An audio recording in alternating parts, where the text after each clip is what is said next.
Iman bukan langkah tanpa arah, itu adalah langkah pasti berdasarkan bukti yang sempurna.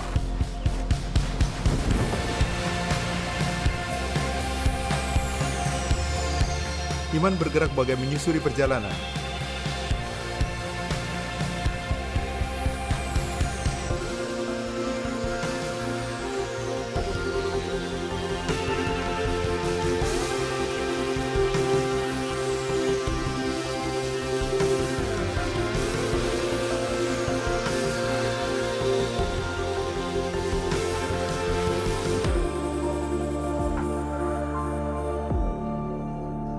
Memiliki hubungan merupakan sebuah hal yang sangat luar biasa yang dimulai dengan persahabatan selama bertahun-tahun. Aku telah bertemu Niki. Waktu itu dorongan dari diriku. Aku bersama dengan teman, aku ingin sekali pergi ke nightclub. Ada suatu tempat di mana kita selalu bersantai bersama. Biasanya kami mengakhirinya hingga senja. Kami semua biasanya pergi ke Francois yang ada di Kings Road. Dan menurut kami itu adalah tempat yang menyenangkan. Tapi kamu harus menjadi anggota untuk masuk ke dalam.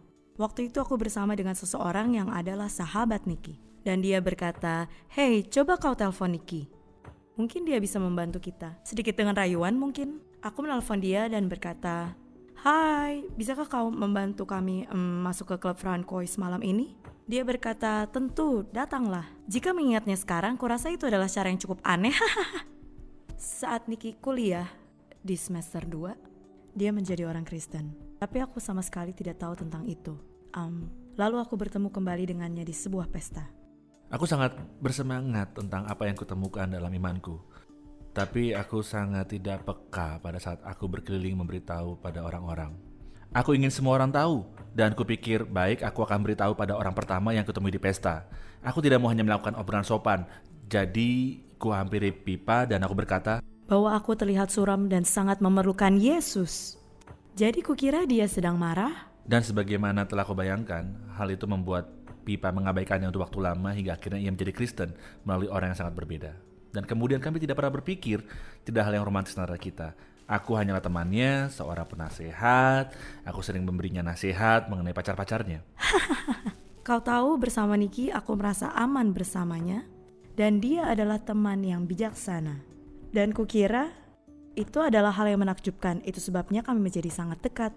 Tapi aku berubah di Mayball, yaitu saat kita mendatangi pesta besar di akhir masaku di universitas. Dan seorang lain telah mengundang Pips ke Mayball. Dan kita mulai mengobrol, dan kemudian kami mulai dansa, dan kemudian mulai bermain tenis di jam 6 pagi hari, dan kami bersampan di sungai.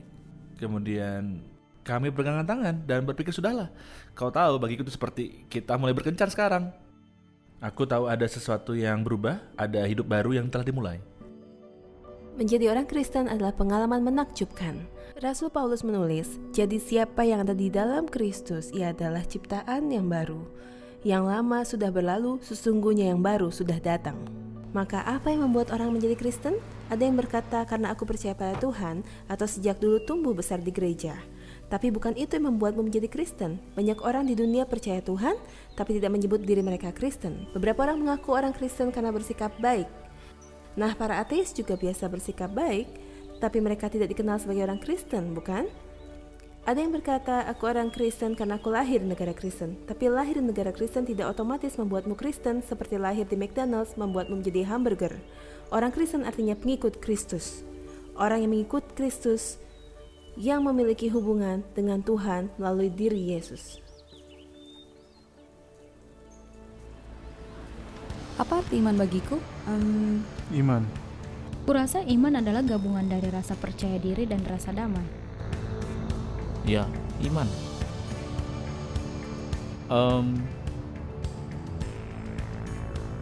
Maaf, aku tak tahu. Ini pertanyaan sangat bagus. Percaya. Tepatnya apa iman menolongmu? Aku Kristen Anglikan. Aku hanya pergi ke gereja bersama nenekku saat Natal atau Paskah. Percaya tanpa melihat. Seperti dia yang percaya bahwa setelah wawancara ini kami akan mencari Makanan, makanan. ya. Kurasa iman tak ada hubungannya dengan agama. Entahlah, aku tak bisa menjelaskannya. Iman berarti percaya pada sesuatu walau kau tidak melihatnya. Iman akan menguatkanmu menjalani hidup.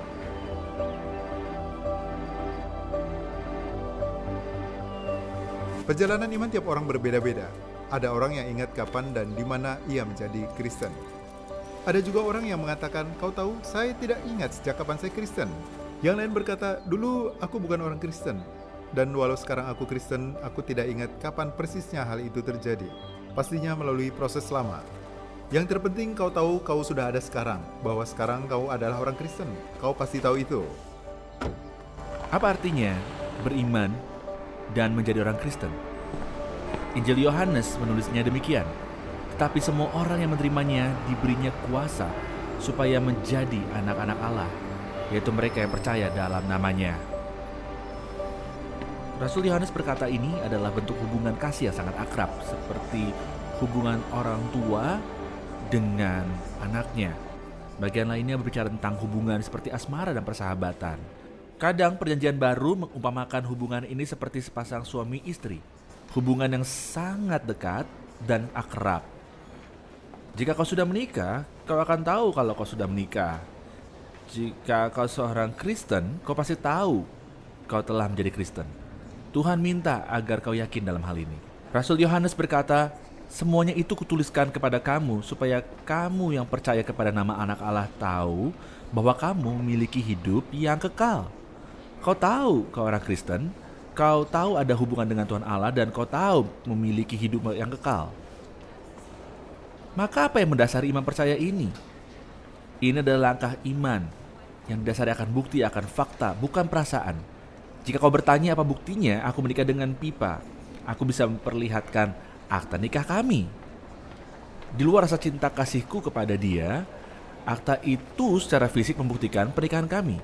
Jika kau bertanya bagaimana aku bisa menjadi Kristen, aku akan memperlihatkan Alkitab, yaitu firman Allah. Pengetahuan akan Allah didasari oleh janji-janjinya. Di Roma 10 ayat 17, Paulus berkata, jadi iman timbul dari pendengaran dan pendengaran oleh firman Kristus. Mungkin kau sudah mengalami hal ini dalam seminar dan mendengarkan diskusi kelompokmu di Alpha. Aku pun juga. Saat membaca Alkitab, aku yakin yang tertulis itu adalah benar. Iman datang padaku melalui pendengaran, dan pendengaran oleh pembacaan Alkitab. Alkitab adalah jalan untuk berinteraksi dengan Tuhan. Kita akan bahasnya nanti. Bacalah firman Tuhan dan mulailah untuk melatihnya. Contohnya, ada satu janji yang Yesus berikan dalam Wahyu 3 ayat 20. Yesus berkata, lihat aku berdiri di muka pintu dan mengetuk. Jikalau ada orang yang mendengar suaraku dan membukakan pintu, aku akan masuk mendapatkannya dan aku makan bersama-sama dengan dia dan ia bersama-sama dengan aku.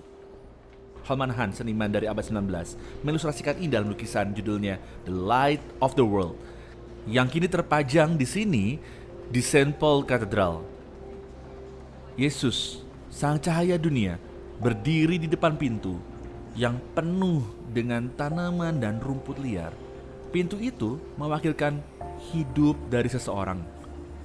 Orang ini tidak pernah mengundang Yesus untuk masuk ke dalam kehidupannya. Yesus berdiri di depan pintu dan mengetuk. Ia menunggu jawaban. Ia ingin sekali untuk masuk dan menjadi bagian dari hidup orang ini dan makan bersamanya. Makan bersama adalah lambang dari persahabatan. Yesus menawarkan persahabatan pada siapa saja yang membuka pintu hidupnya pada dia. Seseorang memberitahu Holman Hunt bahwa dia membuat kesalahan. Lihat, kau lupa menggambar kenop pintu itu. Tidak, jawab Hunt. Itu disengaja. Kenop pintu itu ada, tapi di sisi yang sebelah dalam. Dengan kata lain, kita harus buka pintu agar Yesus masuk ke dalam hidup kita. Yesus tidak memaksa kita. Ia membebaskan kita untuk memutuskan hal ini. Namun ia pun berjanji, jikalau ada orang yang mendengarkan suaraku dan membukakan pintu, aku akan masuk mendapatkannya. Bukan aku mungkin masuk, atau aku pikir-pikir untuk masuk. Kau bisa yakin, jika kau mengundang dia, maka dia akan masuk. Yesus akan selalu bersamamu, mulai saat ini sampai selamanya. Itulah janjinya, itulah firman-Nya. Apakah tandanya aku telah menikah? Tentu akta nikah. Tapi selain itu, ada satu peristiwa yang terjadi pada tanggal 7 Januari 1978, yaitu tanggal pernikahan kami. Apa tandanya aku seorang Kristen? Aku bisa menceritakan sejarah akan kematian dan kebangkitan Yesus. Aku bergumul untuk memahami kenapa kematian Yesus mampu mengubah hidupku. Seseorang menjelaskan melalui perjanjian lama, melalui ayat dari Yesaya 53 ayat yang ke-6. Kita sesekalian sesat sama seperti domba. Orang itu menjelaskan, tangan ini mewakili kau dan aku. Buku ini mewakili dosa kita. Kita sekalian sesat sama seperti domba. Masing-masing kita mengambil jalannya sendiri. Semua dosa kita dihapus. Dosa yang membatasi antara kita dengan Tuhan. Yesus Kristus tidak pernah melakukan dosa apapun. Ia murni tanpa cacat celah. Ada hubungan sempurna antara dia dan Bapa Surgawi. Dialah satu-satunya yang hidupnya begitu putih dan kudus. Ayat itu berkata, kita sekalian sesat seperti domba. Masing-masing kita mengambil jalannya sendiri. Setiap dari kita. Namun ayat itu melanjutkan, tetapi Tuhan, yaitu Tuhan sendiri, telah menimpakan kepadanya, yaitu Yesus di kayu salib, kejahatan kita sekalian. Yesus menanggung seluruh dosa. Kau dan aku di atas salib ganti tempat kau dan aku. Tapi apakah kau lihat ada di mana kau dan aku sekarang? Kita bebas untuk memiliki hubungan dengan Allah. Ada orang berkata, aku tidak mau jadi orang Kristen karena tidak cukup baik. Banyak hal yang harus kusortir lebih dahulu. Bukan begitu caranya. Datanglah apa adanya. Tidak penting apa yang telah kau lakukan. Ini tentang apa yang dilakukan Yesus di atas salib bagimu. Kau dapat menerima pengampunan penuh dan kau menerimanya sebagai karunia semata. Rasul Paulus menulis ini sebab upah dosa ialah maut, tetapi karunia Allah ialah hidup yang kekal dalam Kristus Yesus Tuhan kita. Kadang aku sini saat mendengar kata hadiah gratis, aku selalu berpikir ini jebakan. Tapi hidup kekal adalah karunia cuma-cuma darinya, tidak dipungut biaya, dan bukan jebakan. Ada harga yang harus dibayar, ya, kematian Yesus. Kita menerima karunia ini melalui pertobatan dan iman. Pertobatan mengubah pemikiran dan menjauhkan hal-hal buruk dari hidup kita. Iman berarti meletakkan keyakinan di dalam Yesus.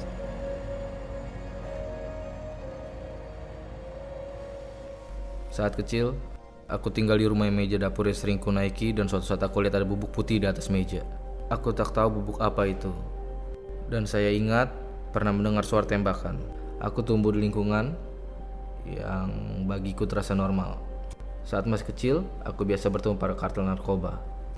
Dan keluargaku masih ada hubungannya dengan mafia. Aku biasa melihat obat terlarang di sekitarku. Tunanganku pergi dariku. Aku berakhir di penjara pusat. Dan bagiku, itu titik terendah dalam hidupku. Rasanya jalanku sudah berakhir. Aku tak tahu bagaimana keluar dari situasi itu dan aku teringat pada Yesus. Aku ada dalam keadaan sulit. Tapi aku tahu Tuhan mau menyelamatkanku. Aku mulai membuat perubahan dalam penjara. Menerima Yesus bukan lantas mengubah jati diriku, tapi aku menerima siapa diriku dan menjadi pribadi seperti yang Dia mau. Aku temukan tujuan, makna, dan pengharapan. Tuhan mengambil hidupku yang remuk dan memulihkan menjadi baru kembali.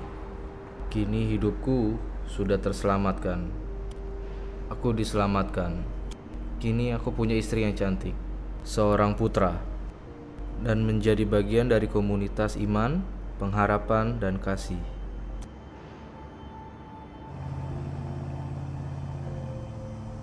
Kita paham bahwa kita harus melatih iman setiap hari. Jika kau duduk di kursi saat ini, segera latih imanmu. Kau tidak tahu bagaimana kursi itu dibuat atau untuk siapa dibuat, tapi kau percaya Dia bisa menahan tubuhmu. Iman berarti percaya. Ya, dan engkau tak akan bisa membuktikan apakah Tuhan itu ada atau tidak. Keyakinan baik eksistensi maupun non-eksistensi Tuhan memerlukan iman. Menjadi Kristen berarti beriman pada Yesus, percaya padanya. Aku punya dokumen, sertifikat pernikahanku, sebuah acara dalam sejarah, hari pernikahanku. Tapi kemudian ada bukti lain yang menyatakan status nikahku yang bisa kutunjukkan, yaitu pengalaman menikah dengan Pipa selama kurang lebih 4 dekade terakhir. Dan jika kamu menanyakanku bagaimana aku tahu aku seorang Kristen hari ini, aku dapat menunjukkan puluhan tahun pengalamanku, dan itu datangnya dari Roh Kudus. Roh ini adalah roh dari Yesus yang datang dan hidup di dalammu. Roh Kudus dikatakan Yesus adalah seperti angin. Kamu tidak dapat melihat angin, tapi kau tahu ia ada, karena kau melihat dampak dan kuasanya.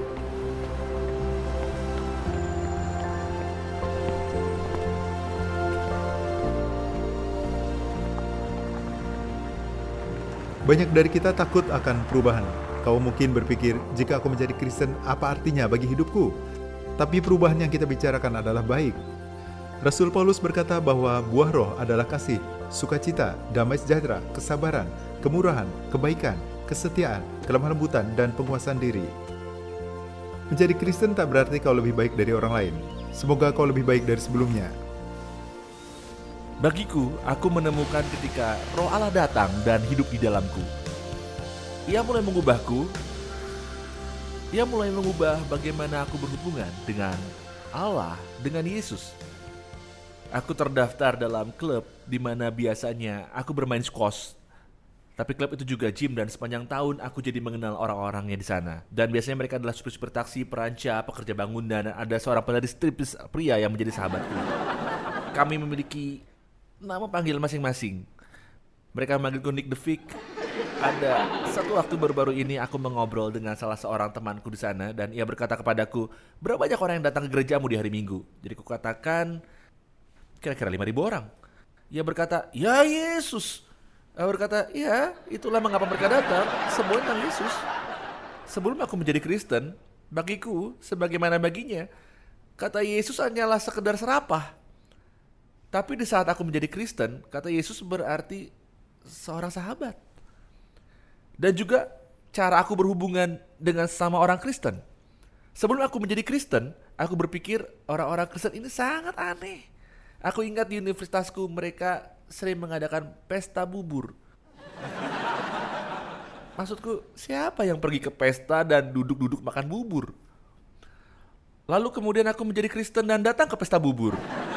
Dan teman-teman di sana menjadi temanku. Dan berpuluh tahun kemudian, beberapa dari mereka masih sahabatku. Dan bagaimana aku berhubungan dengan semua orang, aku merasakan kasih yang baru pada orang-orang yang belum pernah aku temuin. Bagi yang miskin, bagi para tawanan, aku hanya rasakan kasih bagi orang lain. Jadi ada perubahan objektif yang terjadi dalam kehidupanku. Tetapi juga ada pengalaman subjektif dari Roh Kudus. Rasul Paulus berkata, roh itu yang akan bersaksi dengan roh kita bahwa kitalah anak-anak Allah. Sudah berapa lama kita menikah? 30... Ayo Pips, coba ingat. Ini Henry ujian yang sekarang bagus. 35 tahun. Jadi sekarang 37, ya kan? 37 tahun ketika anak pertama kami lahir, kami kesulitan menyiapkan keperluan putra sulung kami, Henry, saat dia lahir. Kami merasa sukacita pada saat itu, dengan cinta yang luar biasa dan hanya berpikir aku sangat menyayanginya. Sama seperti saat bayimu menangis sepanjang malam dan kau sedang lelah.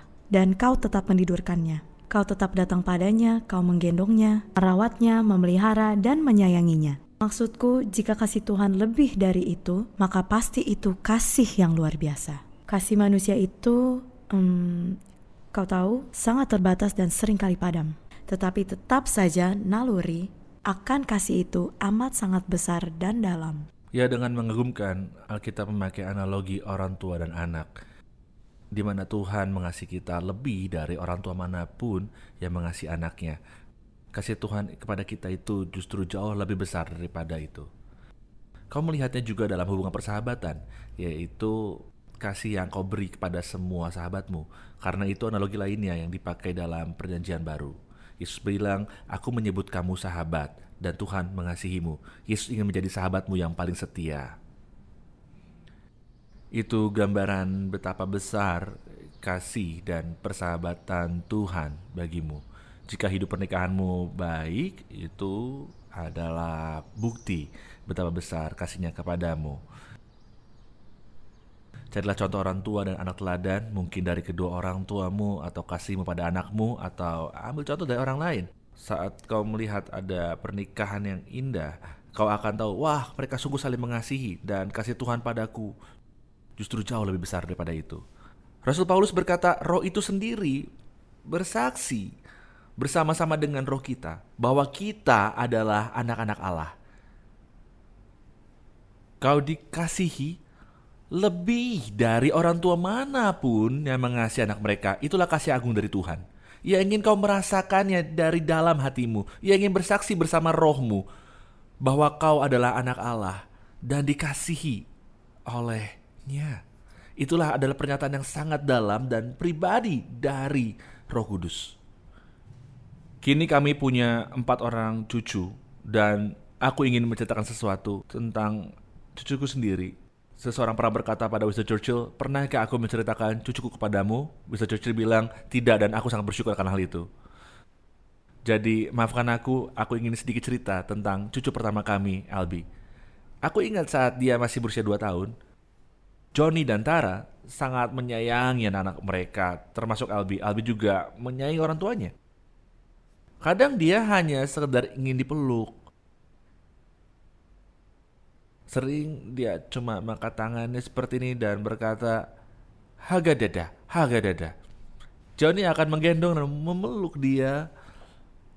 Ada perasaan yang sangat dekat, keakraban. Sesuatu yang membuat dia merasa sangat dikasihi di dalam pelukan itu. Itulah yang dilakukan oleh Roh Kudus kepada kita. Kadang kita merasakannya. Ia bersaksi bersama dengan roh kita. Kita merasakan pelukan, kasih oleh Tuhan, dan gendongan oleh Tuhan. Itu adalah hal yang terutama akan kasihnya Tuhan. Tuhan ingin kau tahu bahwa kau adalah anak-anaknya, bahwa kau dikasihi dan diperhatikan oleh cintanya Dia. Jika kau tidak yakin akan hal itu, aku ingin menaikkan doa yang sederhana yang bisa engkau ikuti dalam hatimu. Orang mungkin bilang, aku belum bisa doa, masih ada banyak waktu dalam pembelajaran ini. Tapi ikutlah doa sederhana ini dalam hatimu jika kau berkenan. Ini doa mohon pengampunan karena perbuatan buruk dalam hidup kita. Bersyukur pada Yesus karena Ia telah mati di kayu salib bagi kita. Dan undanglah Dia. Buka pintu hatimu dan katakan, masuk. Jadi kalau kau mau, coba luangkan waktu sejenak untuk berdoa. Ikutlah doa ini dalam hatimu. Naikkanlah doamu. Bayangkan Yesus dalam doamu. Dia ada di sini saat ini. Dan Ia berdiri depan pintu hatimu dan mengetuknya. Undanglah Dia untuk masuk ke dalam doamu ini. Tuhan Yesus, aku bersyukur Engkau begitu mengasihiku. Kini aku berpaling dari semua perbuatan buruk dalam kehidupanku. Dan jika ada sesuatu dalam pikiran yang ingin Kau pertobatkan, mintalah. Dan berkatakanlah demikian, terima kasih Yesus, karena Engkau telah mati bagiku agar aku menerima pengampunan dan dimerdekakan. Aku menerima pengampunan-Mu sekarang. Aku meletakkan imanku padamu dan meminta Engkau untuk masuk ke dalam hatiku oleh Roh-Mu yang kudus untuk selama-lamanya. Terima kasih Tuhan Yesus. Amin.